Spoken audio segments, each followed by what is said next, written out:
children in Gaza who have been murdered by the Israeli terrorist army for the past year, whose souls are in heaven right now. And for the more than 1 million children who are left in Gaza, trapped without schools, without universities, without hospitals, we are here to speak up for the mothers in Gaza, of them who are pregnant.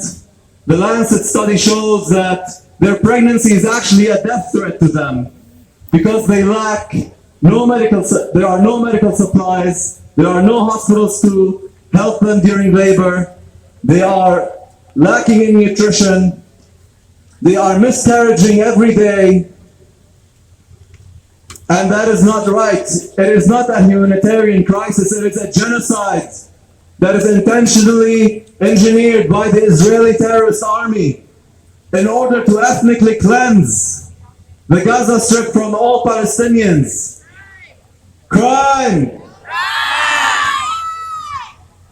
And you don't have to take my word for it. There are actually Israeli genocide scholars who are confirming this. Israeli historian Dr. Raz Segal, associate professor of Holocaust and Genocide Studies, called Israel's post-October 7 assault on Gaza a textbook case of genocide.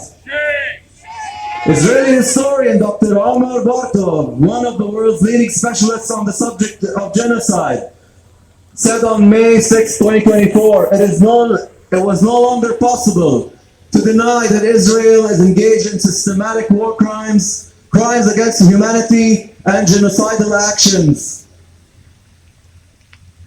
Leading Holocaust scholar Dr. Amos Goldberg, professor of Holocaust history at the Hebrew University of Jerusalem, has written an essay in which he argues that the ongoing atrocities in Gaza do indeed resemble the Holocaust and should be classified as a genocide. I could go on and on and on. So why aren't we hearing about this in the Canadian media? Why is a genocide being not reported, going unreported in the Canadian media? It's because this government of Canada is aiding and abetting this genocide. This government of Canada, the liberal government that is supposedly pro-human rights and pro-international law, is encouraging the ethnic cleansing and genocide of Palestinians in the Gaza Strip and in the West Bank and in East Jerusalem. And it is encouraging a fascist Israeli government to crack down on Palestinians in so-called Israel, imprisoning them, not just Palestinians, imprisoning any Israelis actually that are protesting this war. And this must stop. We must end our complicity. Canada must end its complicity in these war crimes, in these atrocities. Arms embargo now on this Israeli terrorist regime. Arms embargo now. Arms embargo now. Economic sanctions now.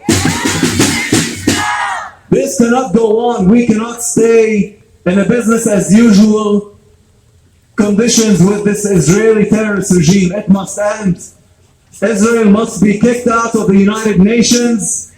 Israel must be delegitimized until the occupation in Palestine ends, until the apartheid regime from the river to the sea ends and a true democratic country is established from the river to the sea, where all inhabitants have equal rights, where Arabs and non-Arabs, Muslims, Christians and Jews can live in peace and coexistence from the river to the sea. From the river to the sea! Palestine will be free! From the sea to the river! Palestine will live forever! Free, free Palestine! Long live Palestine! Free, free! Free, free Palestine! Long live Palestine!